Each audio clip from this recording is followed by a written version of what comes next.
शोरों से चल रही होगी, क्योंकि आपको पता है परीक्षा पास है। तो अब मैं डेली आपको 10 क्वेश्चन भी दूंगा, जो आपको आज से आपको 10 क्वेश्चन भी डेली दूंगा जो आपको आंसर करने हैं, ठीक है, जनरल स्टडीज में जो मिला के है, और आपको तैयार करना है उनको कि वो क्वेश्चंस जो है उनमें से हो सकता है कुछ क्वेश्चंस आपके एग्जाम में आ जाएं, ठीक, करंट रिलेटेड भी हो सकते हैं वो, और जो आपका स्टैटिक पार्ट है उससे रिलेटेड हो सकते हैं, ठीक है।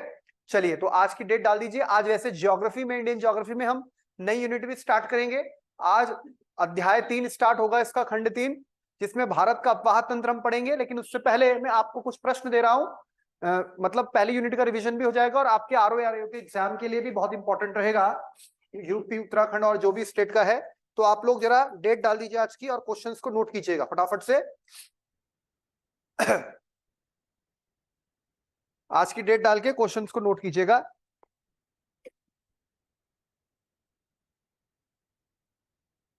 Mix question. तारीख क्या है बच्चे आज? 3 दिसंबर हो गई आज, 4 दिसंबर, 4 दिसंबर।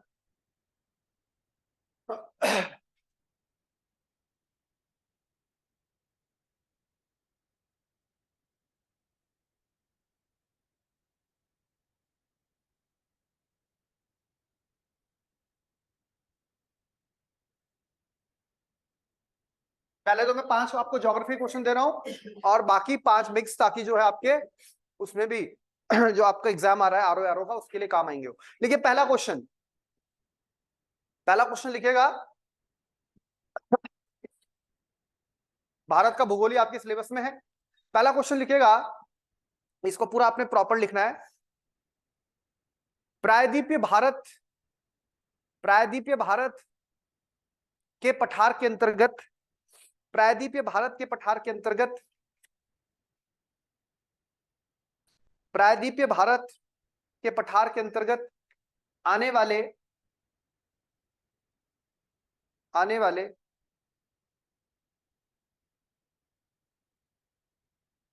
सभी, सभी पठारों का नाम बताइए, सभी पठारों का नाम बताइए, एवं, एवं उनमें से कौन सा पठार, एवं उनमें से कौन सा पठार भारत का, उनमें से कौन सा पठार भारत का रुर प्रदेश कहलाता है। उनमें से कौन सा पठार भारत का रुर प्रदेश, मैंने आपको बताया था रुर प्रदेश, भारत का रुर प्रदेश कहलाता है। उनमें से कौन सा पठार भारत का रुर प्रदेश कहलाता है।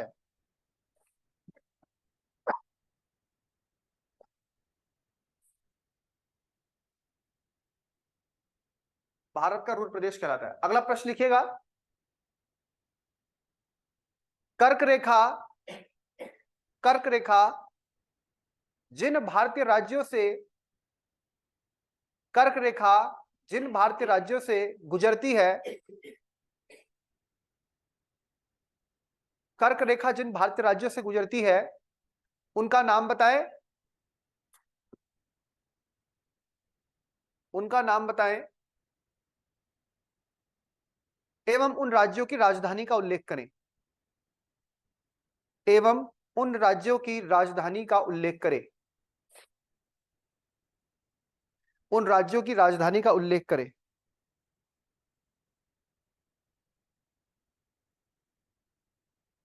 अगला प्रश्न है, वह कौन सी नदी है,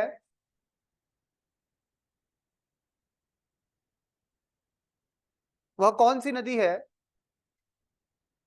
जो कर्क रेखा को 2 बार काटती है। वह कौन सी नदी है जो कर्क रेखा को 2 बार काटती है। Mention the river which intersects the Tropic of Cancer twice. वह कौन सी नदी है जो कर्क रेखा को 2 बार काटती है।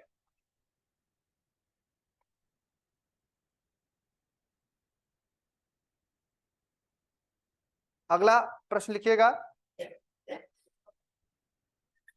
पामीर ग्रंथि से, पामीर ग्रंथि से,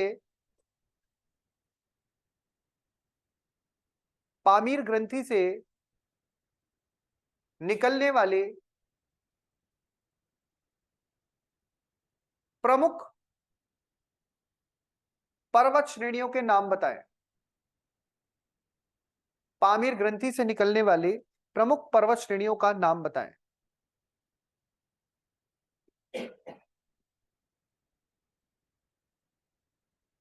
पामीर ग्रंथि से निकलने वाले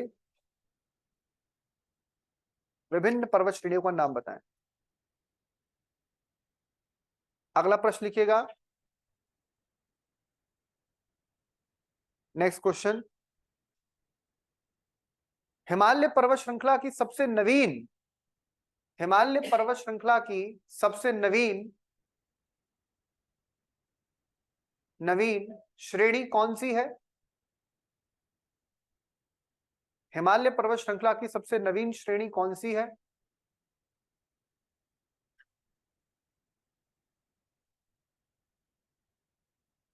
एवं इसकी क्या भौतिक विशेषताएं हैं? हिमालय पर्वत श्रृंखला की सबसे नवीन श्रेणी कौन सी है एवं इसकी क्या भौतिक विशेषताएं हैं?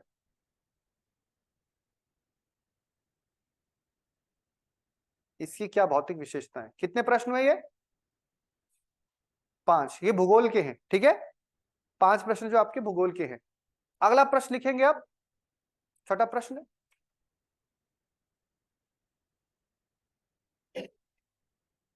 अगला प्रश्न लिखेंगे नेक्स्ट देखिए, हाल ही में जिन राज्यों की विधानसभा के चुनाव हुए हैं, हाल ही में जिन राज्यों में विधानसभा के चुनाव हुए हैं, उनका उल्लेख कीजिए। उनका उल्लेख कीजिए। हाल ही में जिन राज्यों में विधानसभा चुनाव हुए हैं उनका उल्लेख कीजिए, कॉमा, भारत में विधानसभा का सामान्य कार्यकाल भारत में विधानसभा का सामान्य कार्यकाल कितने वर्ष का होता है? भारत में विधानसभा का सामान्य कार्यकाल कितने वर्ष का होता है? एवं विधानसभा चुनावों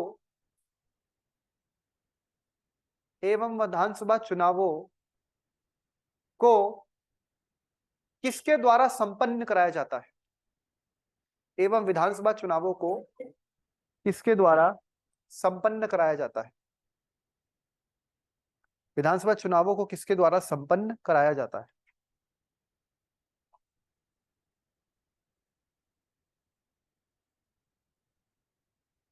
अगला प्रश्न लिखिए, भारत में पहले गैर कांग्रेसी प्रधानमंत्री कौन थे? भारत के पहले गैर कांग्रेसी प्रधानमंत्री कौन थे? पहले गैर कांग्रेसी प्रधानमंत्री कौन थे? गैर कांग्रेसी प्रधानमंत्री कौन थे? उनका कार्यकाल क्या था? उनका कार्यकाल क्या था? एवं अब तक सबसे कम समय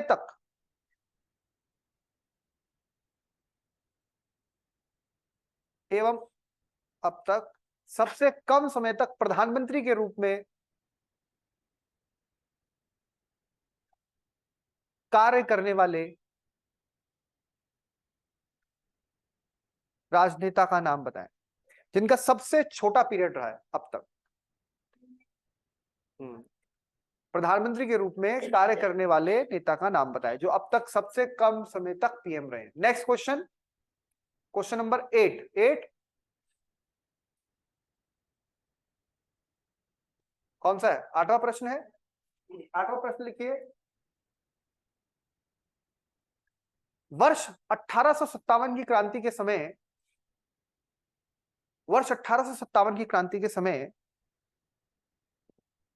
जल्दी जल्दी लिखेगा। वर्ष 1857 की क्रांति के समय भारत का, ब्रिटिश भारत का मतलब, गवर्नर जनरल कौन था? ब्रिटिश भारत का गवर्नर जनरल कौन था? एवं इसके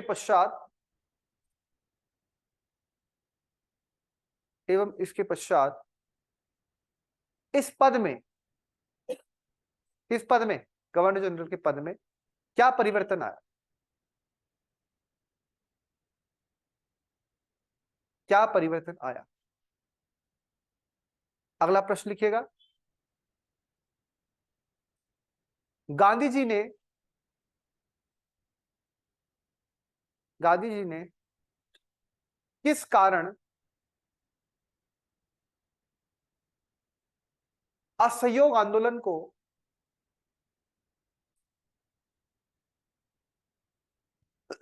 असमय वापस ले लिया?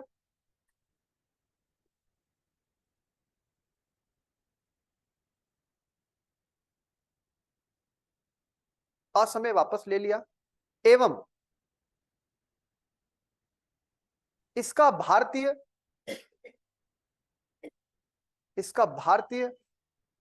युवाओं पर क्या प्रभाव पड़ा?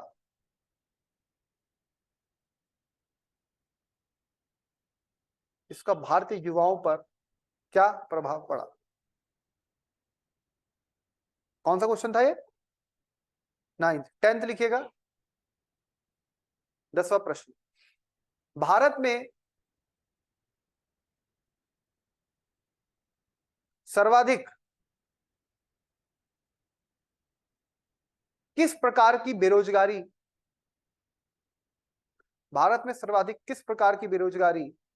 मिलती है? भारत में सर्वाधिक किस प्रकार की बेरोजगारी मिलती है? 4 प्रमुख प्रकार की बेरोजगारी के नाम बताएं। 4 प्रमुख प्रकार की बेरोजगारी, टाइप्स ऑफ अनएम्प्लॉयमेंट के नाम बताएं। चलिए, इतिहास, भूगोल, राजनीति शास्त्र सब आगे इसमें, फटाफट से आप इनके आंसर कीजिए। और अर्थशास्त्र भी आपको मैं दे रहा हूं 12 मिनट का समय। 12 मिनट के अंतर्गत आप फटाफट से कर दीजिएगा।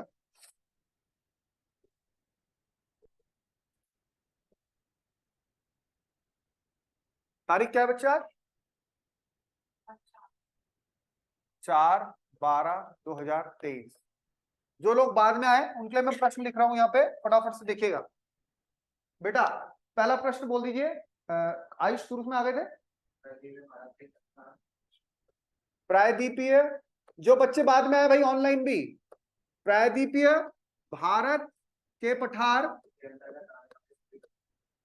प्रायद्वीपीय भारत के पठार के तहत आने वाले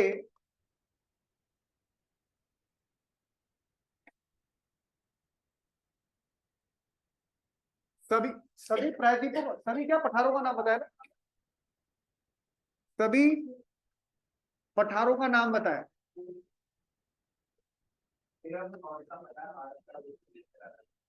ठीक है, प्रश्न ध्यान से समझिएगा। प्रायद्वीपीय भारत का पठार, हमने अपने पिछले यूनिट में प्रायद्वीपीय भारत का पठार पढ़ा, उसके अंतर्गत आने वाले जितने भी पठार आते हैं, जो प्रमुख पठार आपको पढ़ाए गए उनका नाम बताना है। और उसमें से किस पठार को भारत का रुर प्रदेश कहा जाता है, यह भी आपको बताना है। उनमें से किस पठार को भारत का रुर प्रदेश कहा जाता है, यह भी आपको हमें बताना है, ये पहले प्रश्न में। दूसरा प्रश्न बोलिए।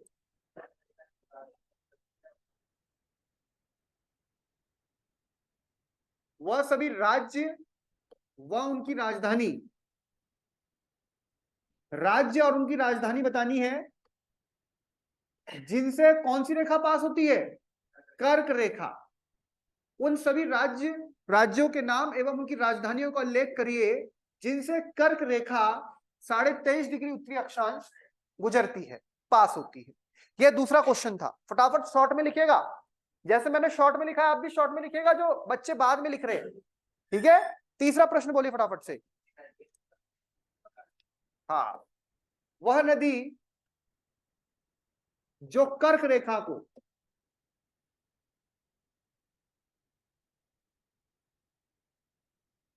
दो बार काटती है।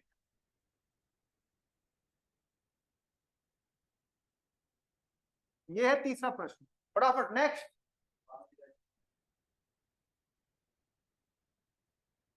पामीर ग्रंथि, पामीर नॉट,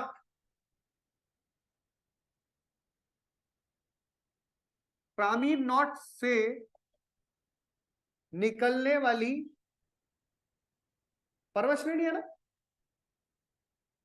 पर्वत श्रेणियों का उल्लेख कीजिए। आपको पता है पामीर नॉट कहां पे है, और ये सेंट्रल एशिया की नॉट है। नेक्स्ट।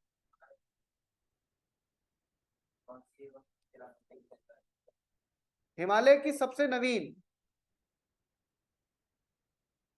हिमालय की नवीनतम पर्वत श्रेणी व उसकी विशेषता। ये है 5 प्रश्न भूगोल के, पहले इनको फटाफट से नोट कर लीजिए। बाकी 5 आपने नोट कर ही लिए होंगे ऑनलाइन स्टूडेंट्स, जो बाद में बताए, पहले आप इन 5 को नोट कीजिए।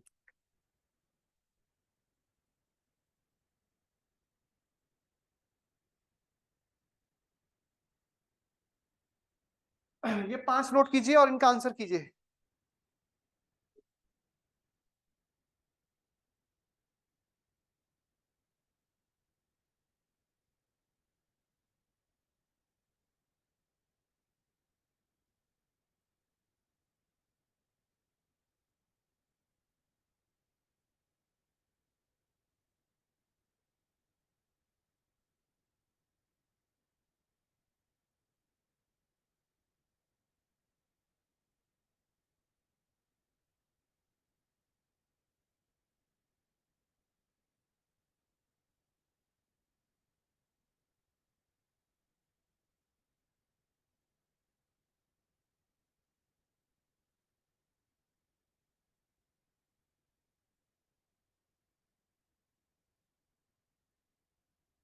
ये बात नहीं करनी बेटा, खुद करना है। जितना याद है उतना करिए, जो नहीं आता उसे छोड़ दीजिए।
कौन सा क्वेश्चन नहीं आ रहा बेटा? ठीक है, वेरी गुड। देखो,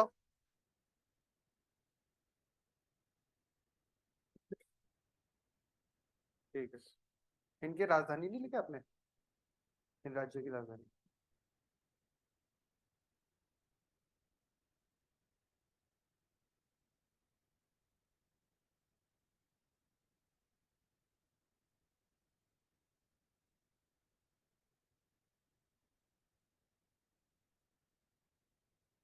आप इतनी लेट कैसे हो गई आज मैम?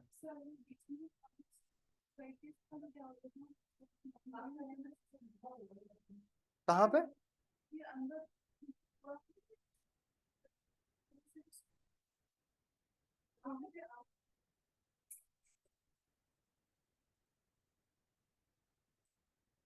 अच्छा,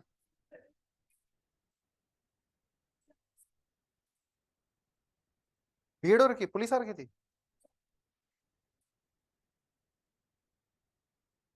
कोई नहीं, ये आप डेट डाल के फटाफट से आप सीधा प्रश्नों के उत्तर लिखिए। प्रश्न लिखिए, देखो छोटा छोटा लिखा है मैंने। प्रायद्वीपीय भारत के पठार के तहत आने वाले सभी पठारों का नाम बताना है, और उनका जो इसमें से किसको रूर प्रदेश कहते हैं, एक पठार को बोलते हैं वो। आप सीधा उत्तर लिखो, बाकी आप प्रश्न बाकी अपने साथियों से कॉपी कर लेना। आपको जो राज्य बताने हैं और उनकी राजधानी जहां से कर्क रेखा पास होती है। फिर आपको वो नदी बतानी है जो कर्क रेखा को 2 बार काटती है। फिर आपको पामीर ग्रंथि से निकलने वाली श्रेणियां बतानी है, और हिमालय की नवीनतम पर्वत श्रेणी बतानी है।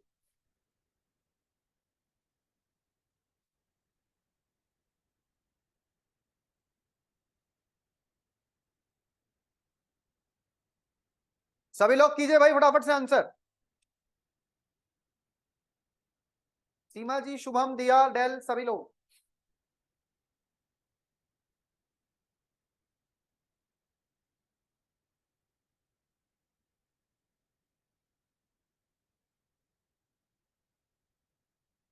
भौतिक विशेषता मतलब वो पर्वत श्रेणी किन पर्वत श्रेणियों के मध्य आती है, उसके बाद क्या शुरू होता है, और वो किस प्रकार, अगर आप और डिटेल में लिखना चाहे तो वो किस प्रकार की चट्टान से बनी है, किस प्रकार के काल में बनी है, और उसमें डिटेल में लिखना चाहे तो वहां पर वर्षा किस प्रकार की होती है। इस तरह से तो आपको तो शॉर्ट में लिखना है ना, आप फटाफट जो जानते हो उसमें वो लिख दो।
बहुत बड़ा बड़ा मत लिखिए, सीधा answer answer main main point लिखिए उसका।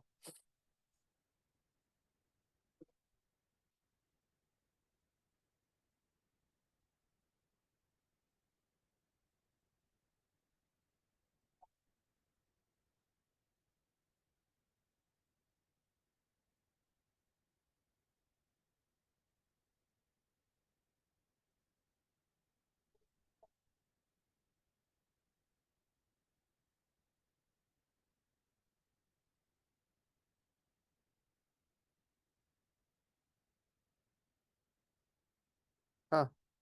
हाँ, रायपुर।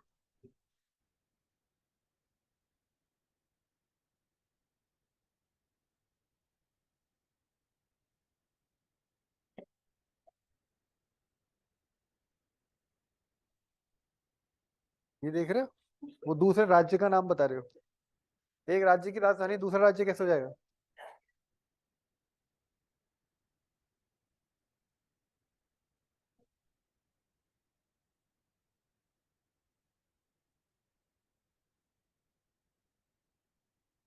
रांची।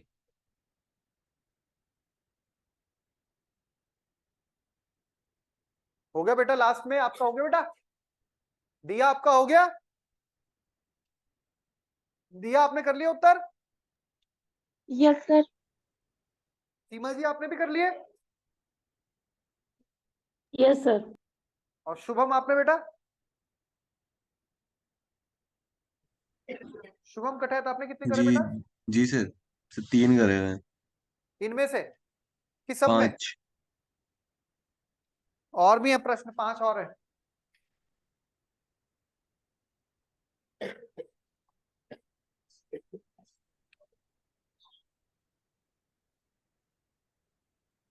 चलिए पहले इनको देखिए बेटा, इन 5 प्रश्नों को देखिए फटाफट से। प्रायद्वीपीय भारत के पठार के तहत आने वाले सभी पठारों का नाम बताएं और उनमें भारत का रूर प्रदेश। तो आपको पता है प्रायद्वीपीय भारत का पठार जो हमने पढ़ा था, इसके अंतर्गत आने वाले जो पठार थे वो हम सब आपको बता चुके हैं। अब मैं लिख नहीं रहा हूं उनको, पर आपको पता है कौन कौन से पठार आते हैं उसके अंतर्गत। भाई प्रायद्वीपीय भारत का पठार की विशेषता तो आप पहले जानते हैं, लगभग 16 लाख वर्ग किलोमीटर के क्षेत्र पे फैला हुआ ये भारत का सबसे बड़ा भू आकृतिक प्रदेश है। मेंस में आंसर राइटिंग आएगी तो आप क्या लिखेंगे कि प्रायद्वीपीय भारत का पठार भारत के सभी भू आकृतिक जितने भी क्षेत्र हैं उनमें सबसे प्राचीन है। ये प्राचीन गोंडवाना लैंड का भाग रहा है। लगभग 16 लाख वर्ग किलोमीटर के क्षेत्रफल में विस्तारित यह भारत का सबसे बड़ा क्या है, वो आकृतिक भाग है। प्रायद्वीपीय भारत का पठार किस प्रकार का है, त्रिभुजाकार।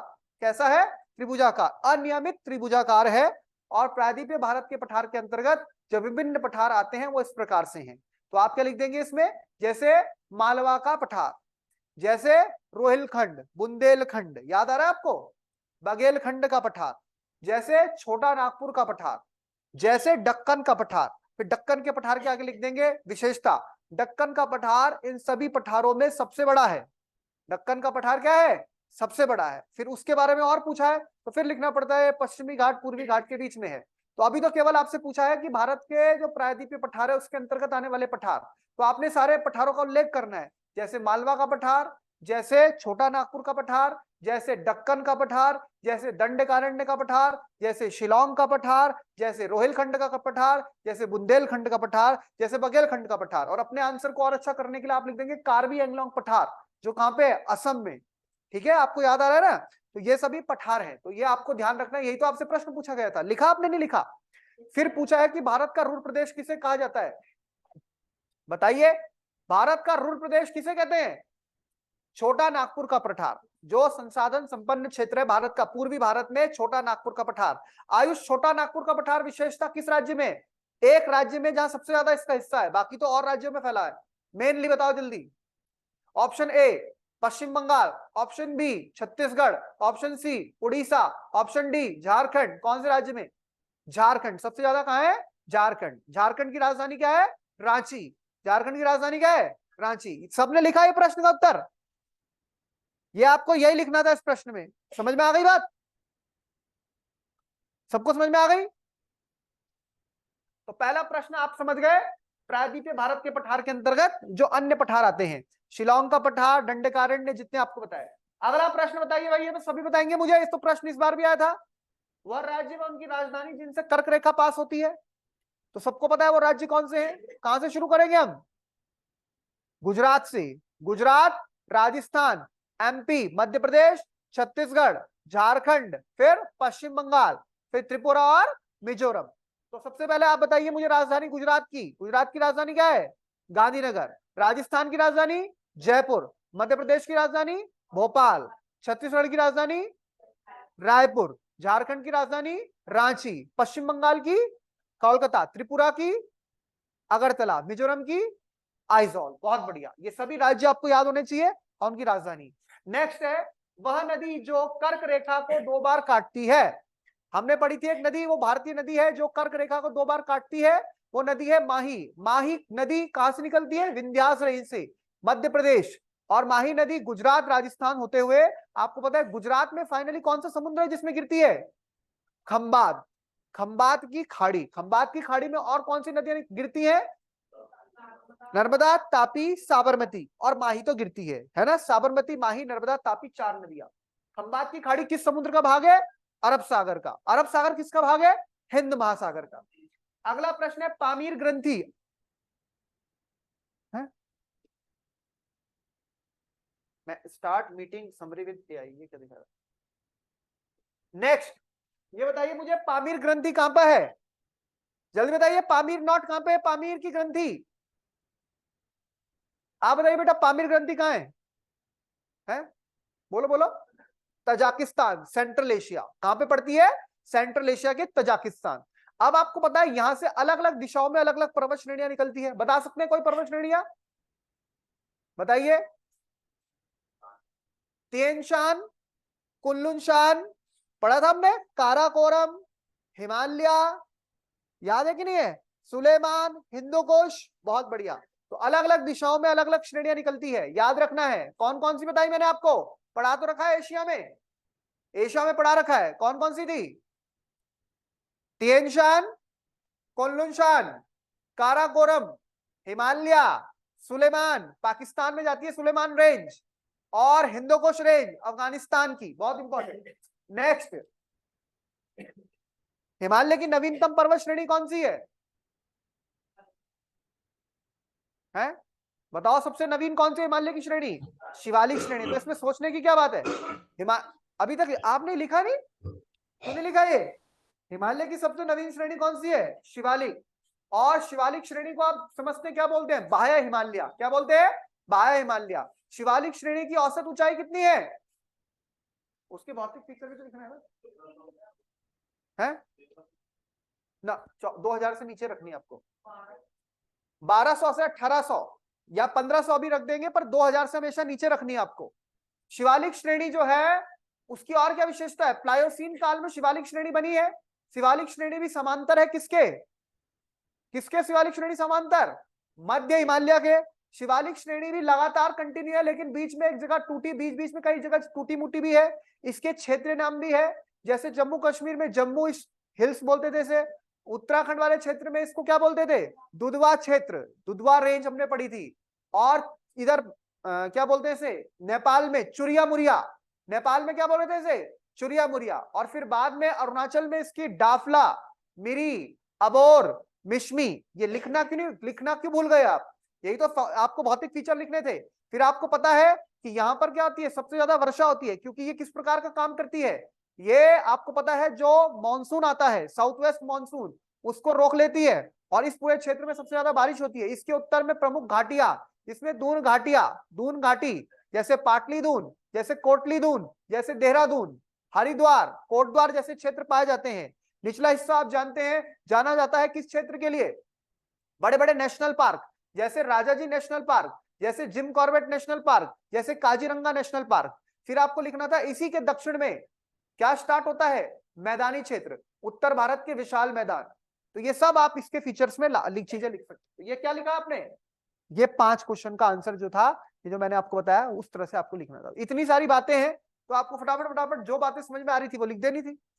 ठीक है, चलिए हो गई है 5। ऑनलाइन स्टूडेंट समझ में आए कि नहीं आए? Yes sir. जल्दी इसलिए बोला क्योंकि सब पढ़ा रखा है, अभी कोई इसको अलग से समझाने की जरूरत नहीं है, सब पढ़ा रखा है ये पिछली क्लासेस में। अब हम आएंगे अगले प्रश्नों में। सबसे पहले आप देखिए अपने प्रश्न कर लिए नहीं कर लिए। अब ऐसा कोई बच्चा ना हो ये बोले कि अभी तक हमने वो प्रश्न ही नहीं किए। जो आते हैं वो कर लिए, जो नहीं आते हो तो छोड़ ही देने, जो आ रहे हैं उनमें से। क्या था छठा प्रश्न मैडम? हाँ, जल्दी से सारे राज्यों के नाम लिखो जहां विधानसभा चुनाव हुए और कल ही रिजल्ट आया उसका। सारे राज्यों के नाम लिख दो जहां विधानसभा चुनाव हुए और कल ही रिजल्ट आया।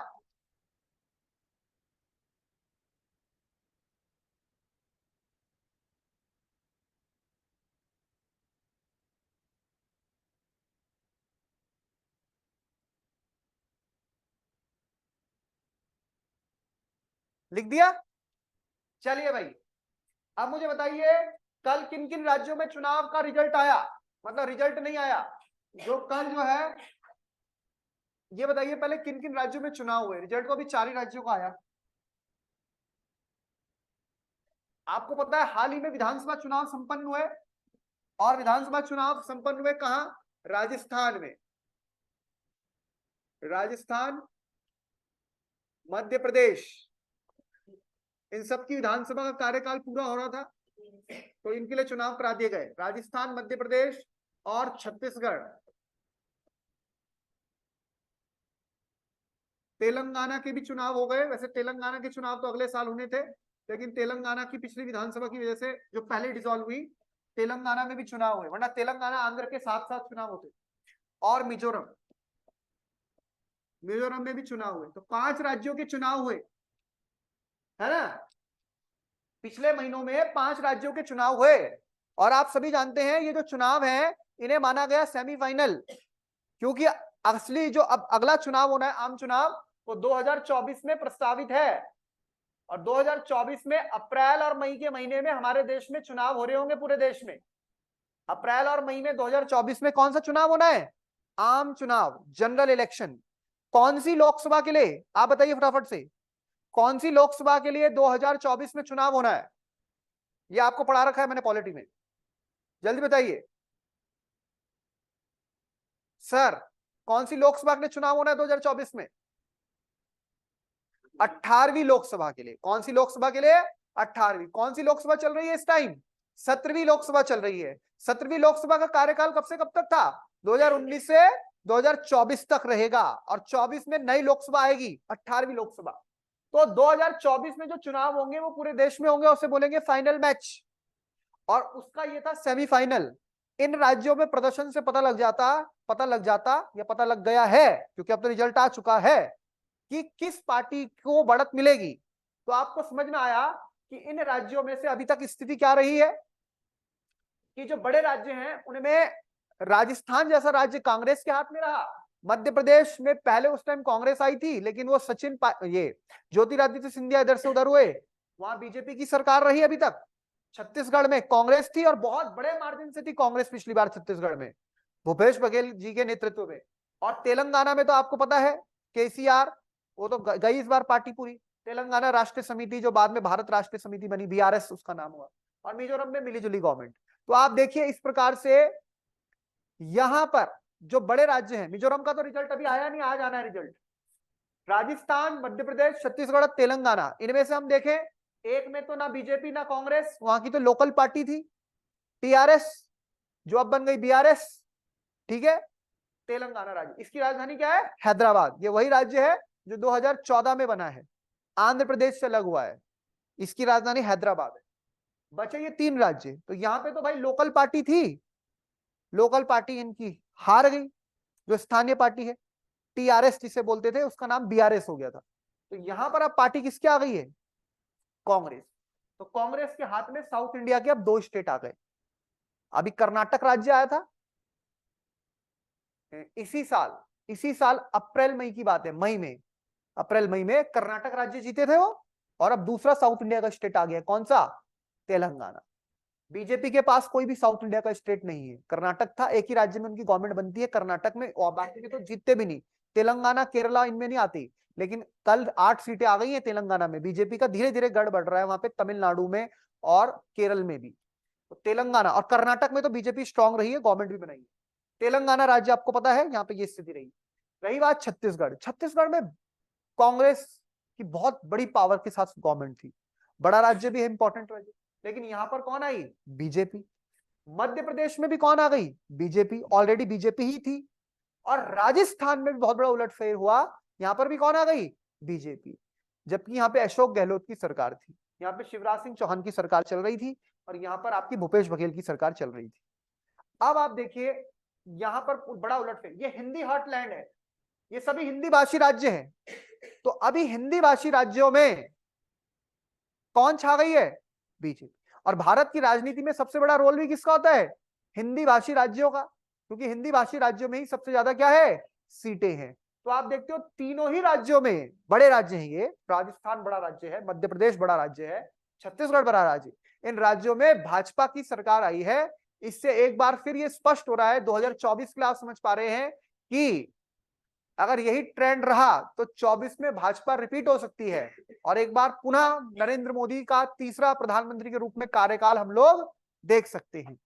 ये चुनाव ये स्पष्ट कर रहे हैं।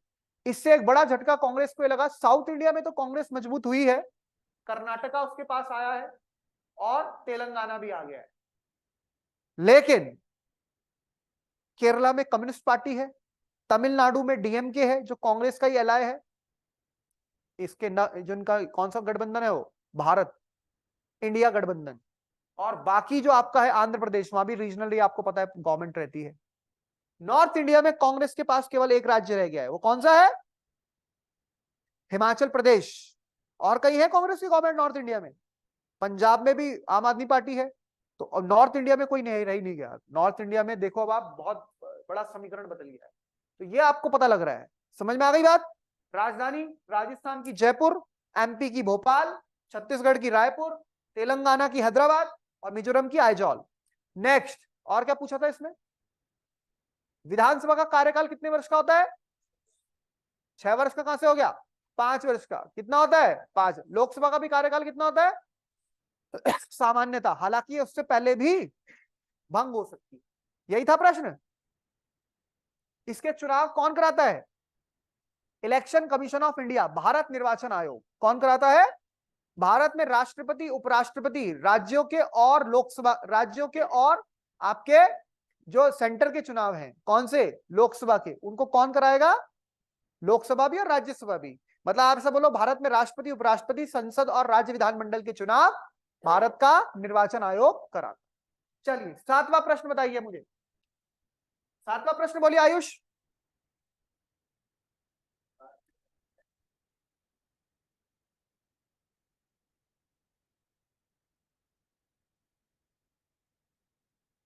ये सब लिख लीजिए उत्तर। भारत के पहले गैर कांग्रेसी पीएम कौन थे? सोच लीजिए। भारत के पहले गैर कांग्रेसी, नॉन कांग्रेस प्राइम मिनिस्टर के रूप में जाना जाता है मोरारजी भाई देसाई को। मोरारजी भाई देसाई। हालांकि ये पहले भारतीय राष्ट्रीय कांग्रेस के सदस्य रह चुके हैं, वरिष्ठ, और उसमें केंद्रीय मंत्रिमंडल में भी रह चुके हैं, भारत के वित्त मंत्री भी रह चुके हैं इंदिरा गांधी की गवर्नमेंट में। बाद में आप जानते हैं कि ये कांग्रेस से अलग हो गए थे और एक बड़ा समीकरण बना 1975 में भारत की राजनीति में। आप जानते हैं जब भारत में क्या लगा था? आपातकाल। उससे पहले जो ये जनसंघ, ये जो आपका जनसंघ है और बाकी सारे दल है, मिलजुल के एक साथ इन्होंने कांग्रेस के खिलाफ एकजुटता दिखाई थी, और उस वक्त जयप्रकाश नारायण के नेतृत्व में सभी साथ आए थे, जेपी। मोरारजी भाई देसाई भारत के प्रधानमंत्री रहे हैं वर्ष 1977। ये इनका कार्यकाल रहा है। किसका? मोरारजी भाई देसाई। तो मोरारजी भाई देसाई का कार्यकाल छोटा रहा। हालांकि मोरारजी भाई देसाई जाने जाते हैं अपने, आप समझ रहे, पहले ऐसे प्रधानमंत्री बने जो कांग्रेस की गवर्नमेंट नहीं थी उस टाइम पे, गैर कांग्रेसी, जो इसमें मिली जुली सरकार थी।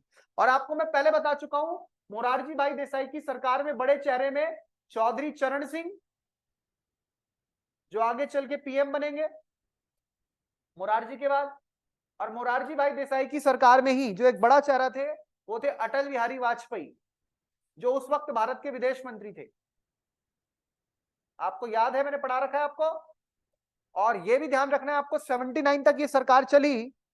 79 में इसी सरकार का दूसरा व्यक्ति, प्रमुख व्यक्ति, उप प्रधानमंत्री के रूप में समझ लीजिए आप, चौधरी चरण सिंह, इनको प्रधानमंत्री बनाया गया। 6 महीने में सरकार गिर गई। 1980 में दोबारा इलेक्शन हुए और 1980 में इंदिरा गांधी वापस आई। 1980 में ही भाजपा का जन्म हुआ। बीजेपी पार्टी पहले इसी के साथ थी, जनसंघ थी वो, 1980 बीजेपी बनी। 6 अप्रैल 1980 को बीजेपी का भी जन्म हुआ। ये भी आपको मैंने सब पढ़ा रखा है पॉलिटिक्स। तो आपको ध्यान रखना है, मोरारजी भाई देसाई भारत में पहले गैर कांग्रेसी। उत्तराखंड पीसीएस में इस प्रकार से क्वेश्चन लोअर पीसीएस में भी पूछा गया, तो याद रखेंगे आप। 7वां प्रश्न ये था। 8वां प्रश्न बताइए मुझे,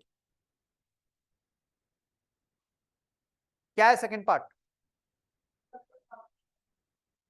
सबसे कम समय तक भारत में पीएम कौन रहे, बताइए जरा मुझे।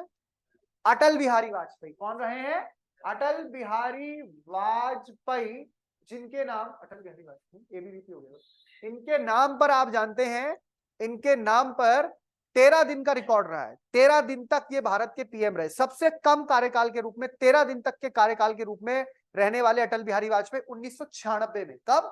1996 में ये 13 दिन तक भारत के पीएम रहे थे। ठीक है, चलिए अगला प्रश्न बताइए मुझे आयुष।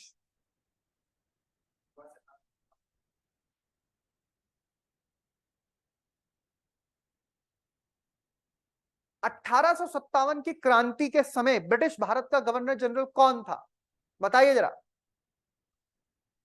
है जॉन कैनिंग। बिल्कुल आप जानते हैं, कैनिंग जो थे वो थे, लेकिन कैनिंग आए कब थे भारत में?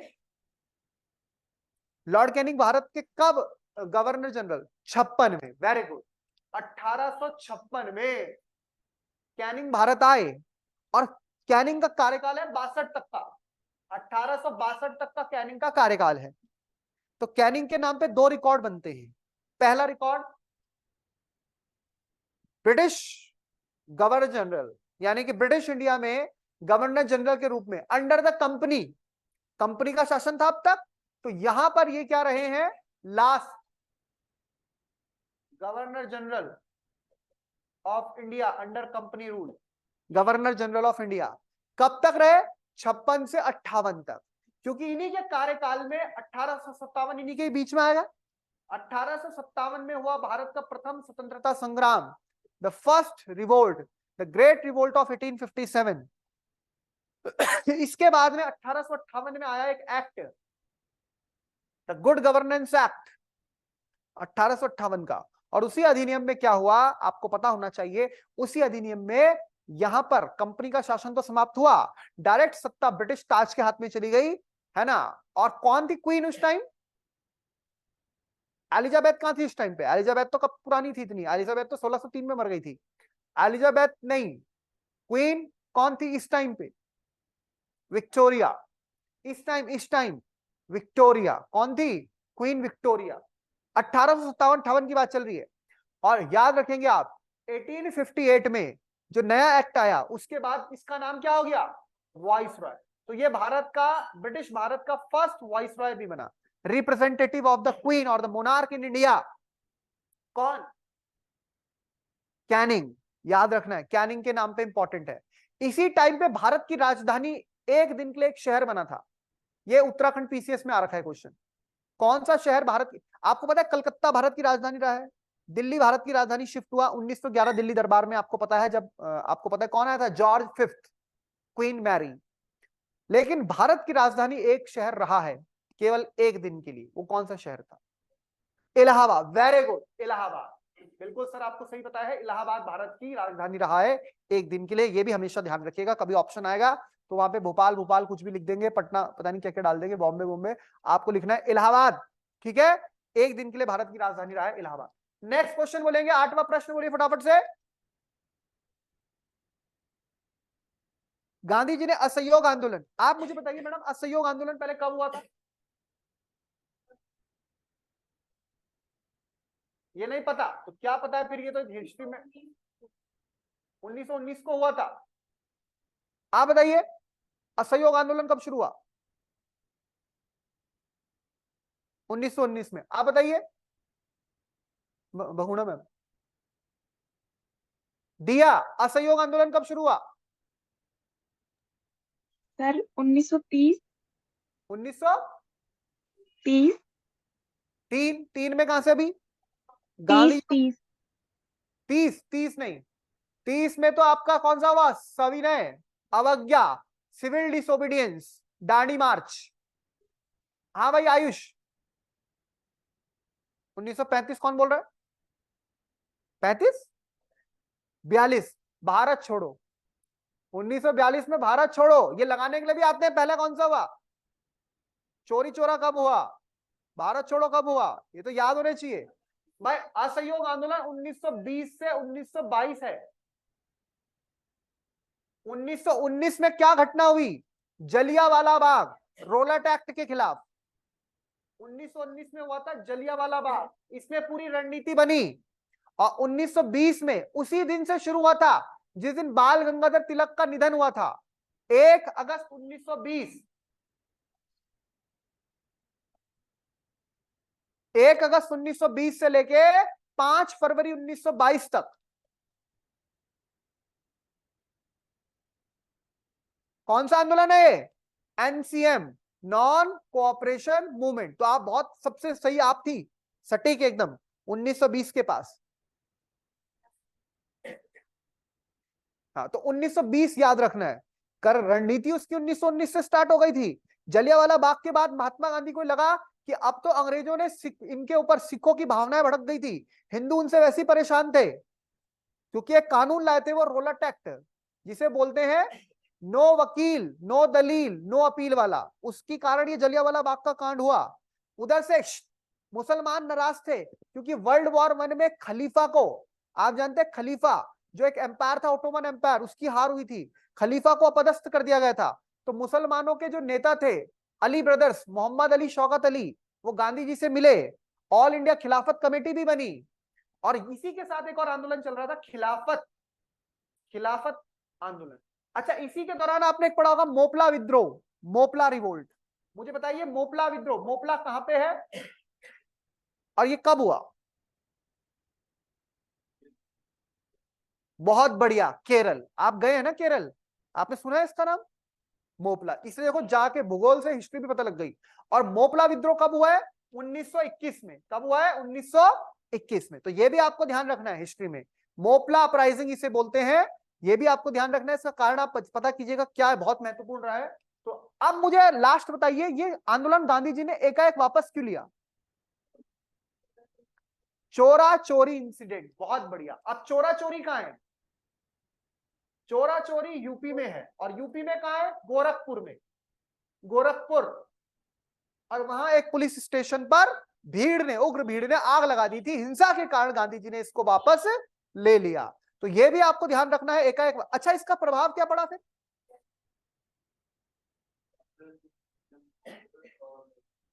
वो तो तात्कालिक घटना हुई, इसका कारण, इसके कारण गांधी जी ने आंदोलन वापस लिया, तो देश का जो पूरा यूथ था। हाँ, आप बोलिए। गांधी जी की क्या कम हो गई? उम्र कम हो गई तो बोल रहे हैं? नहीं, वो सही बोल रहे हैं। एक बात सुनो, एक गाड़ी बहुत तेजी से चल रही है फुल स्पीड में, और एकदम से ब्रेक लग जाए तो हम सब क्या होते हैं? हमें जर्क लगता है, हम आगे की तरफ जाते हैं। आंदोलन फुल स्पीड में चल रहा था। आंदोलन 1921-22 में इतना तीव्र हो चुका था कि लग रहा था आजादी बिल्कुल पास है, अभी मिल जाएगी आजादी, भारत बहुत जल्दी।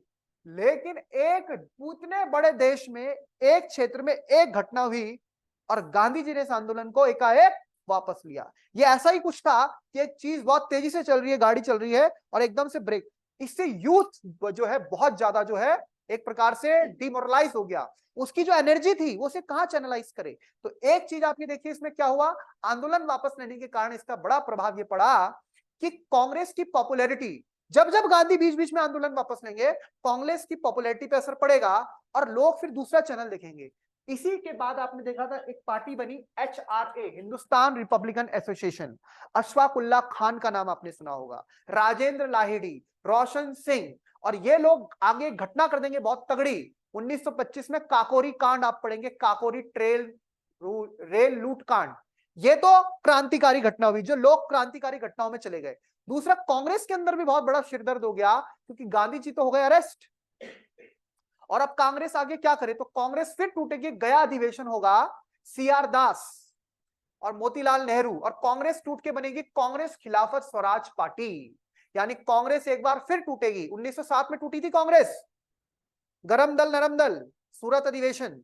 और यहां पर भी ऐसी स्थिति आप देखेंगे कांग्रेस के अंतर्गत, क्योंकि कांग्रेस में एक दल ये बोलेगा कि हमें गांधी जी के जो प्रैक्टिस है उसी पे फॉलो करना चाहिए, और दूसरा बोलेगा नहीं, इसे बोलते हैं स्वराजिस्ट एंड नो चेंजर्स, है ना। और दूसरे बोलेंगे कि नहीं, हमें क्या करना है, हमें इलेक्शन में, प्रोविंशियल इलेक्शन आ रहे थे, हमें उसमें पार्टिसिपेट करना चाहिए। तो ये सब आपको हिस्ट्री में पढ़ना चाहिए। नहीं नहीं, पूना पैक्ट तब का है जब गांधी जी फिर जेल में थे और एक आंदोलन चल रहा था, क्योंकि गोलमेज सम्मेलन में भाग लेने की पूरी रणनीति थी। गोलमेज सम्मेलन हुआ, उस सम्मेलन के बाद गांधी जी आए, 2 पैक्ट हुए, एक गांधी इरविन पैक्ट जो पहले का है, और फिर पूना पैक्ट हुआ जब अंग्रेजों ने, रैमसे मैकडोनाल्ड एक थे PM, उन्होंने एक दलित कार्ड खेल दिया, दलितों को हिंदुओं से अलग करने के लिए। जो आपने पढ़ा होगा ना सांप्रदायिक पंचाट, 1909 का मॉर्लेमेंटो पढ़ा है आपने? इसमें मुसलमानों को सेपरेट इलेक्टोरेट देने की बात चल रही थी, हुई, दे दिया था। 1919 में और बढ़ाया, बाद में दलितों के लिए भी कुछ ऐसा कर रहे थे। तभी गांधी और इनके बीच में, अंबेडकर के बीच में, गांधी की तरफ से तो खैर वो थे महामना पंडित मदन मोहन मालवीय जी, है ना। तो वो एक पैक्ट हुआ, वही भारत में रिजर्वेशन का एक प्रकार का आप समझ लीजिए शुरुआत हुई, क्योंकि अंग्रेजों की एक चाल थी, अंग्रेजों ने एक अपनी गुगली फेंकी थी, इसका गांधी जी को जवाब देना था। एक बहुत बड़ी बात है हिस्ट्री में, आप पढ़ेंगे, वो अब की घटना नहीं, 1932 की बच्चा है, 1932 की घटना है, और ये हम कहां पढ़ रहे हैं? 1922 और 23 का टाइम। चलिए इतनी बात समझ में आ गई सबको। चलिए 9th प्रश्न बोलिए आयुष। 10th प्रश्न बोलिए।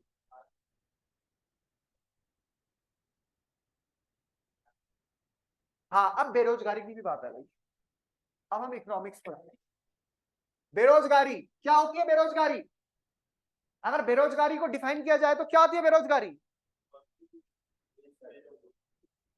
भारत में काम करने की आयु कितने वर्ष है? हाँ 14 से ऊपर, 14 प्लस से लेके 59 ईयर्स, ये वर्किंग एज है। अब कोई बोले 10 साल का 11 साल का कि मैं बेरोजगार हूं, तो बेरोजगार माना जाएगा? अरे भाई बच्चे तेरी पढ़ने की उम्र है, पढ़ ले। हालांकि तो आज तक तो पढ़ने की वैसे कोई उम्र नहीं होती, पर कोई बोले 9 साल 10 साल 11 साल कि मैं बेरोजगार हूं, तो उसको तो बेरोजगार नहीं माना जाएगा। और कोई बोले हम 85 साल के हैं बेरोजगार है, 86, उनको भी बेरोजगारी के आंकड़ों में नहीं रखा जाता। भाई एक बूढ़ी एज है, वो एज होती है कमा कुमा के रख लो अपने के लिए, खाओ अब। और एक बच्चा होता है पूरी तरह डिपेंडेंट है। अब छोटे बच्चे को क्या ही फिक्र है, क्या चाहिए क्या नहीं चाहिए, सब उसके माता पिता को देखना है, उसके गार्जियंस को देखना है, ये एज होती है। और यही आप देखिए अनुच्छेद 23-24 आपने पढ़ा था, 24 में 14 वर्ष से कम आयु के बच्चों को हानिपूर्वक एवं ऐसे कार्यों में संलग्न करना जो कि इनके स्वास्थ्य के लिए क्या है, नकारात्मक है, उनमें उन्हें संलग्न नहीं किया जा सकता। तो 14 साल इसी को ध्यान में रखिए, क्योंकि 14 साल से ऊपर फिर आप समझ रहे हैं हमारे यहाँ जो वर्किंग एज के क्राइटेरिया में उसको रखेंगे। अब बात आ रही है बेरोजगारी की। तो बेरोजगारी क्या होती है? बेरोजगारी तो बहुत खराब चीज होती है सर, पूछिए मत। पर होती क्या है? ये वह दशा है जब कोई व्यक्ति कार्य करना चाहता है और वो कार्य करने के योग्य भी है, कार्य करना चाहता है। अब ऐसा थोड़ा कि किसी के तो पिताजी का 3-3 4-4 दुकानें और किराए पे चढ़ रहे, और एक ही दुकान से किराया आ रहा है 10-10 12-12 हजार है, और उसके तो महीने के 40-45 हजार रुपए ऐसे आ रहे हैं। और फिर वो कहीं जॉब पता करने गया तो क्या सैलरी मिलेगी? 12,000 13,000 रुपए। हट, 40-42 हजार तो मेरे वैसे आते हैं हर महीने के, तो वो तो आराम से बैठा हुआ है। तो वो क्या काम करना चाहेगा? अब यहां पर है, हो सकता है उसके पास डिग्री हो, वो योग्य भी हो, लेकिन उसकी इच्छा ही नहीं हो। तो सबसे पहली चीज क्या होती है? इच्छा शक्ति। जब कोई व्यक्ति कार्य करना चाहता है और कार्य करने की योग्यता भी रखता है। अब मैं पायलट बनना चाहता हूं लेकिन पायलट बनने की योग्यता नहीं रख रहा हूं, तो दोनों चीज, कार्य करना चाहे, कार्य करने की योग्यता भी हो, और फिर उसको बाजार की प्रचलित दर पर काम मिले। अगर मान लीजिए बाजार की प्रचलित दर पे काम नहीं मिल रहा है, आपके पास योग्यता है और आप काम करना भी चाहते हैं, जैसे मान लो हम टीचर ही है, हमारा लेक्चर है मान लीजिए 1000 rupees per lecture for example, और हम काम करना चाहते हैं, ठीक है हम पढ़ाना चाहते हैं, ठीक है, क्या हमें काम हम पढ़ा सकते हैं? हम पढ़ा भी सकते हैं, हम पढ़ा भी सकते हैं, हम पढ़ा रहे हैं इतने सालों से। लेकिन आप कोई हमें बोले हम आपको 400 रुपए प्रति घंटा देंगे, 500 रुपए देंगे, 600 रुपए देंगे, तो चल क्या रहा है बाजार में? 1000 रुपए दे कितना रहे? 500-600, और वो कोई व्यक्ति कर भी रहा है, तो कर रहा है तो क्या वो बेरोजगार है? वो अल्प बेरोजगार है, ये पार्शियल एम्प्लॉयमेंट है, क्योंकि योग्यता के अनुरूप नहीं है कार्य। एम्प्लॉयमेंट में तो है वो, पर योग्यता के अनुरूप नहीं है। हमारी सरकारें इतनी तेज हैं, आप सोचिए, काम करने का नियम भी होता है। अब आप जब इकोनॉमिक्स पढ़ेंगे ना डिटेल में, जब आपको बताऊंगा, तो उसके भी 365 दिन में से इतने समय तक आपको मिनिमम काम करना चाहिए। इन्होंने देखो आंकड़े को चेंज करने के लिए क्या किया, साल में 100 दिन का रोजगार मिलेगा।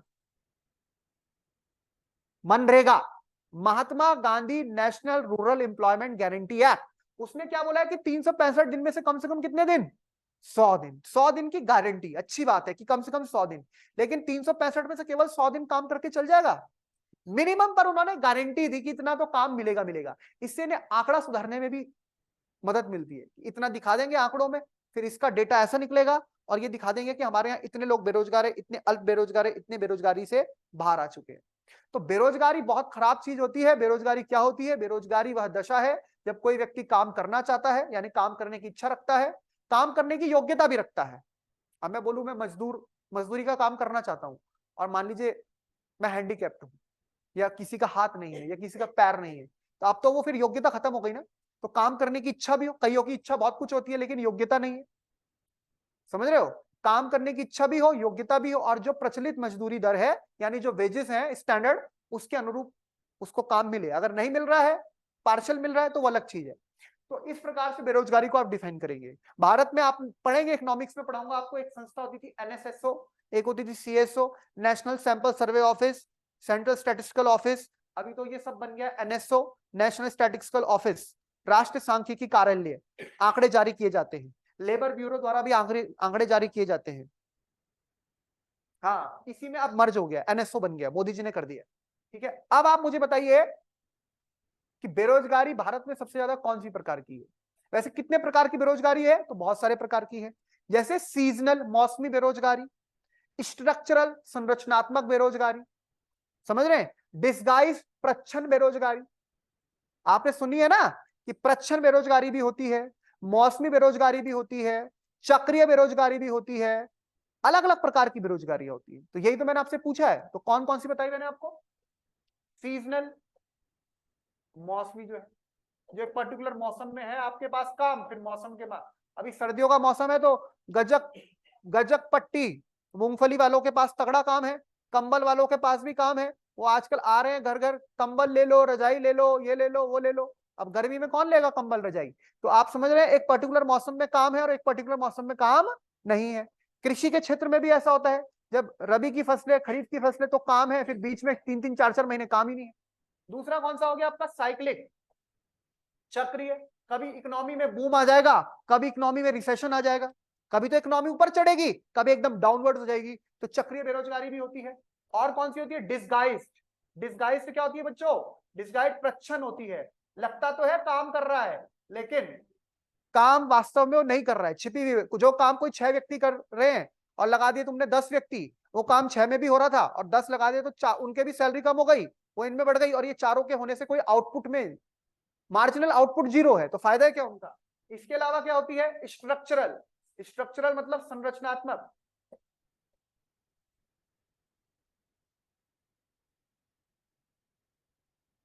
इसमें क्या होता है भाई? संरचना में परिवर्तन आता है। जैसे हमारी इकोनॉमी में आपने कर दिया बीएम में और वहां पे मांगी जॉब आई और जॉब में लिखा हुआ था कंप्यूटर सर्टिफिकेट भी चाहिए डोएक, और आपको बीए भी आता है, एमए भी आता है, आपने सब पढ़ रखा है, लेकिन आप पे कंप्यूटर स्किल्स नहीं है, आपको एआई नहीं आता, तो हमारी इकोनॉमी के स्ट्रक्चर में तो बदलाव हुआ और आपने अपने स्किल्स को उस तरह से अपडेट नहीं किया। तो हमारे देश में बड़ी दिक्कत क्या है? हमारे देश में सबसे ज्यादा बेरोजगारी कौन सी है? स्ट्रक्चरल। जैसे कंप्यूटर्स आए थे ना, जैसी, तो बहुत से जो लोग 80-90 के दशक में थे, बहुत सी दिक्कतें आती थी। अब तो आप देखो लोग कितने स्मार्ट हो गए, पिछले 7-8 सालों में, 10 सालों में देखो कितना तेजी से जमाना बदला है। पहले पासबुक प्रिंट कराने जाते थे बैंक में, तो एक अंकल जी बैठे रहते थे, वो अलग से पासबुक प्रिंट करते थे, अब वो अंकल जी हटा दिए गए। अब तो मशीन में जाओ, बार कोड लगा होता है, स्कैनर होगा, सब काम हो जा रहा है। कितनी जॉब तो वैसे ही खत्म हो गई विज्ञान तकनीक के आने से भी। देखो अब कहां गए वो वाले टाइम, कौन से? अब पोस्टमैन वगैरह अभी भी आप देखो काम कर रहे हैं, लेकिन अब इनकी संख्या कम होती जा रही है। पहले हर एक चीज के लिए चिट्ठी विट्ठी आती थी, अभी चिट्ठी विट्ठी का जमाना भी चला गया, अब तुरंत टेक्स्ट मैसेज किया जाता है। अब बेचारों का कुछ दिनों में शादी का कार्ड छापने वालों का भी काम जाने वाला है, क्योंकि आजकल मुझे 3-4 कार्ड जो है ऑनलाइन आ गए। आजकल वो बता रहे खुद ही घर में बना दे रहे हैं ऑनलाइन, उनका बेचारों का प्रिंटिंग वालों का काम भी ठप हो जाएगा अब कुछ दिनों बाद। अब देखो बच्चे जो पढ़ रहे हैं ऑनलाइन पढ़ रहे हैं, ऑनलाइन पढ़ रहे हैं तो ऑनलाइन पढ़ रहे हैं और ऑफलाइन आप पढ़ रहे हैं। अब ऑनलाइन ही ऑनलाइन पढ़ाई हो तो देखो, जो किसी ने रूम किराए पे लिया है तो किराए वाले का किराया गया, बिजली का बचा, वो उधर से वहां चला गया। समझ रहे हो? बच्चे पहले पढ़ने आते थे दूसरे शहर कि हमें ऑफलाइन कोचिंग लेनी है, तो वो रूम भी का भी जाएगा, फिर वो बच्चे कहीं ना कहीं खाना भी लगवाएंगे, उन टिफिन वालों का भी पैसा बनेगा, फिर वो बच्चे संडे में बाल भी कटवाने जाएंगे तो वहां के नाई का भी खर्चा चलेगा, फिर स्टेशनरी से कॉपी किताब लेंगे उनका भी खर्चा चलेगा। अब ऑनलाइन क्लासेस हो गई, घर बैठे आराम से रजाई के अंदर से पढ़ाई कर रहे हैं। और जैसे लड़कियां हैं ऑफलाइन आएंगी तो सज धज के आएंगी, क्रीम पाउडर वालों का भी चलेगा। अब घर के अंदर तो रजाई के अंदर से ही पढ़ रहे हैं, मुंह भी नहीं धोया अंदर ही पढ़ रहे हैं। किसने देखा? क्या देखा? तो बात यह है कि जमाना बदल चुका है बहुत ज्यादा। क्यों आयुष? तो ऐसी स्थिति आ रही है ना, तो भारत में कौन सी अनएम्प्लॉयमेंट है?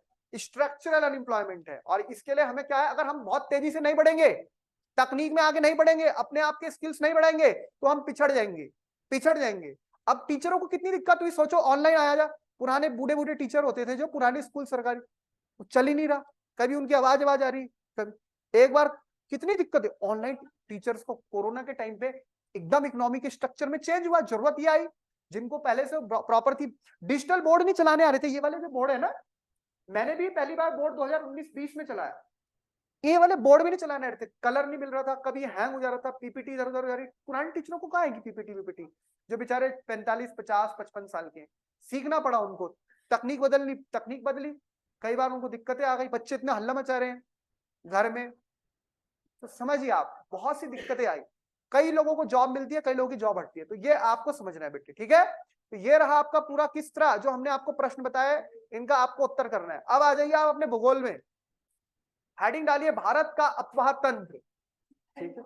आपको पूरा पढ़ाया ना मैंने आज, समझ में आया आपको, ठीक है। भारत का अफवाह तंत्र, अफवाह तंत्र, अब ये बहुत इंपॉर्टेंट टॉपिक स्टार्ट होगा हमारा, अभी मैं इसका आपको केवल एक आइडिया दे रहा हूं।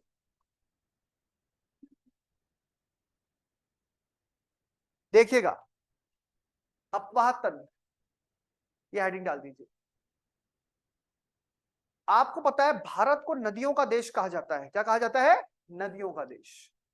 और नदियों का हमारे जीवन में बहुत बड़ा महत्व है, हमारे क्या सबके जीवन में बहुत बड़ा महत्व है, क्योंकि नदी के बिना आप समझ रहे हो किसी भी देश की अर्थव्यवस्था, हमारे देश हो कोई भी देश हो, कोई भी देश हो, उस देश की अर्थव्यवस्था में नदियों का बहुत बड़ा योगदान होता है, क्योंकि नदी से हमें क्या मिलता है, जल। और क्या केवल जल मिलता है, नहीं, जल से बहुत सी फिर चीजें होती है, जैसे आप देखते हो नदी होगी तो आप बांध बना सकते हैं, बांध बना के आप क्या कर सकते हैं, विद्युत ऊर्जा उत्पन्न कर सकते हैं, साथ ही साथ आप सिंचाई के लिए, साथ ही साथ आप वाटर स्पोर्ट्स, हमारे टिहरी लेक में देखो हम कितना रुपया और कितना उसको बड़े स्तर पर एक्सप्लोर कर रहे हैं, टिहरी में फेस्टिवल हुआ ना हाल ही में। और इसके अलावा आप जानते हो नदी जो है वो नदियों का जल जो है वो किस लिए भी काम आ रहा है, जो आपका फिशरीज है, मछली उत्पादन, और मछली से आप समझ रहे हैं कितना ज्यादा जो है लोगों का जीवन यापन का मामला भी जुड़ा हुआ है। तो जब हम जल की बात करते हैं, नदी की बात करते हैं, और नदी के संदर्भ में अफवाह तंत्र में हमें पढ़ना क्या है, नदियों का बारे में पढ़ना है। लेकिन ये अफवाह क्या हुआ, अफवाह क्या हुआ, ये हमें समझना पड़ेगा। तो जब भी हम नदी पढ़ते हैं तो हमें कुछ चीजें पढ़नी पड़ेंगी, जैसे हमें जानना पड़ेगा कि पहली बात तो नदी क्या होती है, नदी क्या होती है, फिर स्रोत क्या होता है, मुहाना क्या होता है, डेल्टा क्या होता है, ज्वार नद मुख क्या होता है। जब तक हम ये शब्द नहीं समझेंगे तो हम ये समझ नहीं पाएंगे कि हम क्या पढ़ क्या रहे हैं। फिर हमें पढ़ना है कि नदी में वितरिका क्या होती है, सहायक नदी क्या होती है, सारी अलग अलग चीजें। तो सबसे पहले मैं आपसे पूछूं नदी क्या होती है, कौन बताएगा, व्हाट इज रिवर, सिंपल। हाँ भाई ऑनलाइन बताया कोई बच्चा, ऑनलाइन वाले बच्चे कम बोलते हैं, नदी क्या होती है भाई, व्हाट इज रिवर। सीमा जी नदी को कैसे परिभाषित करेंगी आप, सर नहीं कर पाएंगे, परिभाषित नहीं कर पाएंगे। दिया, दिया आप बताएंगी। सर जैसे ग्लेशियर से आने वाला पानी जो मतलब चलता रहे ऐसे, मतलब कंटिन्यूस जो चलता रहे ऐसे। ठीक है, दिया बेटा आपने एक नदी सुनी है, नदी देखी भी होगी जीवन में, और एक नहर, नदी और नहर में क्या अंतर है, रिवर और कैनाल। सर सर नहर जो है ये मानव निर्मित कहेंगे, और नदी जो है ये प्राकृतिक कहेंगे। बस, तो आपको यही चीज ध्यान रखनी थी, यही चीज ध्यान। नदी क्या है, नदी जल की वो प्राकृतिक धारा है, कैसी धारा है, प्राकृतिक। नदी कैसी धारा होती है, प्राकृतिक धारा, जिसका उद्गम कहां से हो सकता है, किसी पर्वत से, किसी पहाड़ी से, ग्लेशियर से, या फिर जलाशय से, किसी लेक से भी हो सकता है रिवर का ओरिजिनल, पर्वत से, पहाड़ से, ग्लेशियर से, ऊंचे स्थान से। और वह नदी एक क्या करेगी, प्राकृतिक तंत्र के तहत, जो अपवाह तंत्र है, पैटर्न पर क्या करेगी, फ्लो करेगी। नदी को रास्ता मनुष्य ने नहीं दिखाया, माँ ने नहीं दिखाया, नदी अपना रास्ता स्वयं तय करती है। और फाइनली वह नदी क्या करेगी, फिर जनरली या तो समुद्र में मिलेगी, समुद्र में भी मिल सकती है, किसी झील में भी जा सकती है, या कई कई नदियां ऐसी भी हैं जो अंतःस्थलह विहीन हो जाएं, इसका भी हमारे पास उदाहरण है, या फिर वो किसी बड़ी नदी पे मिल जाए। नदी किसी सागर में गिर सकती है, किसी महासागर में गिर सकती है, किसी बड़ी नदी में जा सकती है, पहले से भी विलीन हो सकती है, या किसी फिर झील का भी निर्माण कर सकती है, किसी लेक में भी जा सकती है। तो नदी वास्तव में क्या है? जल की प्राकृतिक धारा है जो एक निश्चित पैटर्न पर फ्लो करती है जनरली, और कभी कभी नदी अपना पैटर्न भी बदलती है। लेकिन नदी के पैटर्न को, जैसे कि डेंड्रियाटिक पैटर्न आप पढ़ेंगे कि नदी का पैटर्न कौन सा है? डेंड्रियाटिक है, कि ट्रेलिस है, कि रेक्टेंगुलर है। अलग अलग प्रकार का नदियों का क्या होता है? अपवाह तंत्र होता है। तो नदी जो एक प्रिंसिपल नदी है और उसके साथ बहुत सी सहायक नदियां जो उसमें अपना जल गिराती हैं, उन सबको क्या बोलते हैं हम? ट्रिब्यूटरी, सहायक नदियां। जैसे मैं बोलूं कि ये नदी है गंगा नदी, ये प्रमुख नदी है, ये मेन नदी है। अब इसमें रामगंगा नदी, तो रामगंगा भी एक नदी है, और इसमें मान लो इधर से इधर कोई नदी आ रही है, गोमती नदी, इसमें इधर से नदी आ रही है, यमुना नदी, इसमें इधर से नदी आ रही है। ये पूरा पैटर्न देख रहे हैं आप? तो एक तो प्रमुख नदी है, उस नदी की सहायक नदी है कि भाई गंगा है, गंगा के साथ है रामगंगा है, गोमती है, घाघरा है, गंडकी है, कोसी है, महानंदा है। इधर यमुना नदी है, इधर सोन नदी है। अब यमुना में चंबल भी मिल रही है, सिंध भी मिल रही है, बेतवा भी मिल रही है, केन भी मिल रही है। तो हम अगर आपको बोले गंगा नदी क्या है, तो गंगा नदी तो आपको सामने दिख रहा है कि साहब ये उत्तराखंड है, ये यूपी है, ये बिहार है, ये झारखंड है, पश्चिम बंगाल है, यहां बह रही है। लेकिन जब मैं गंगा नदी के अपवाह तंत्र की बात करूंगा, तो अपवाह तंत्र में ना केवल गंगा नदी, बल्कि गंगा नदी के साथ जो नदियां उसमें अपना पानी डाल रही है वो भी मिलेंगी, और फिर उन नदियों में जो और सहायक नदियां आ रही हैं वो भी मिलेंगी। यानी पूरा नदियों का जाल, जो नदी है उस नदी का जाल, जिसे बोलते हैं हम नदी तंत्र। तंत्र मतलब उसमें केवल नदी नहीं आएगी, एक प्रमुख नदी है, उस नदी की सहायक नदियां और सहायक नदियों की भी प्रमुख सहायक नदियां जिन जिन राज्यों से ओरिजिनेट हो रही होगी। यानी गंगा नदी का संबंध डायरेक्ट राजस्थान से नहीं है, लेकिन इनडायरेक्ट राजस्थान से भी है। डायरेक्ट मध्य प्रदेश से नहीं है, लेकिन इनडायरेक्ट मध्य प्रदेश से भी है। क्यों? क्योंकि गंगा की जो सहायक नदियां हैं, उनकी सहायक नदियों का संबंध इन राज्यों से है, या उनका उद्गम है, या उनका प्रवाह क्षेत्र है।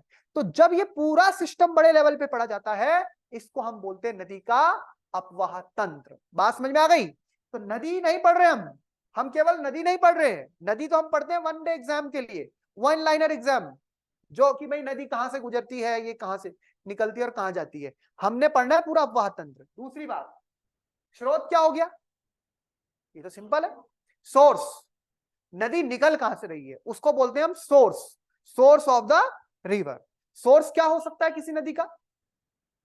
कोई ग्लेशियर हो सकता है, कोई हिल हो सकती है? हाँ, प्राकृतिक झरना हो सकता है, स्रोत हो सकता है। मुहाना, मुहाना क्या होता है? हाँ, जहां नदी अपना पानी ड्रेन आउट करेगी उसे क्या बोलेंगे हम? नदी का मुहाना। डेल्टा क्या होता है? डेल्टा, डेल्टा वैसे तो मैदान है, लेकिन ये डेल्टा बनता कैसे है? जब नदी समुद्र से मिलने वाली होती है। और कौन सी नदियां बनाती है भारत में डेल्टा? पूर्ववर्ती या कि जो पश्चिमवर्ती नदियां हैं? पूर्ववर्ती है, ठीक है ना। तो डेल्टा क्या हो गया?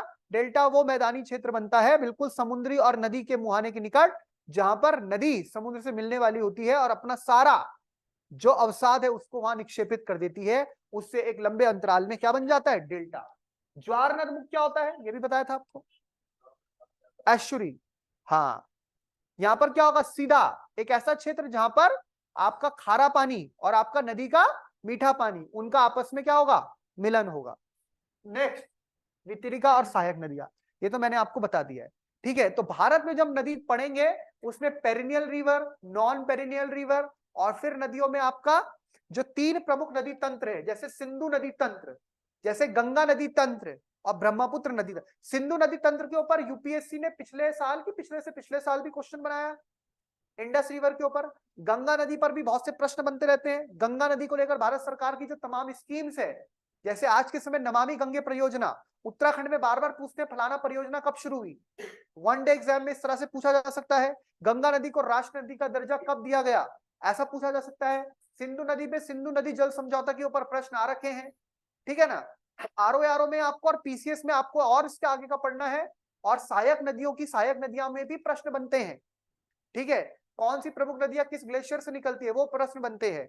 इस बार उत्तराखंड में टनल में फंसे रहे लोग, और इस बार पिछले साल भी इस साल भी बड़े बड़े ऊपर कहीं कुछ हो रहा था, कहीं कुछ हो रहा था, कहीं पर है हिमालय क्षेत्रों में कहीं हिमस्खलन हुआ। इस बार सिक्किम में बहुत जबरदस्त नुकसान हुआ, और इस बार यहाँ हिमाचल में भी नुकसान हुआ बरसात के मौसम में, तो वहां से भी प्रश्न बनते हैं। तो आपको ध्यान रखना है क्या क्या इंपॉर्टेंट परियोजनाएं चल रही है, तो ये पूरा हम डिटेल करके स्टडी करेंगे आगे आने वाले लेक्चर्स में। वैसे ब्रह्मपुत्र नदी है, उसमें चीन का क्या इंपॉर्टेंट रोल है, लो लाइन एरिया क्या होता है, हाई लाइन एरिया क्या होता है, कहाँ किसको एज मिलता है, और कैसे इंटरनेशनल इसके लेकर ट्रीटी है, वो सब चीजें हम इसका 360 डिग्री एनालिसिस करेंगे आगे आने वाली कक्षा, ठीक है।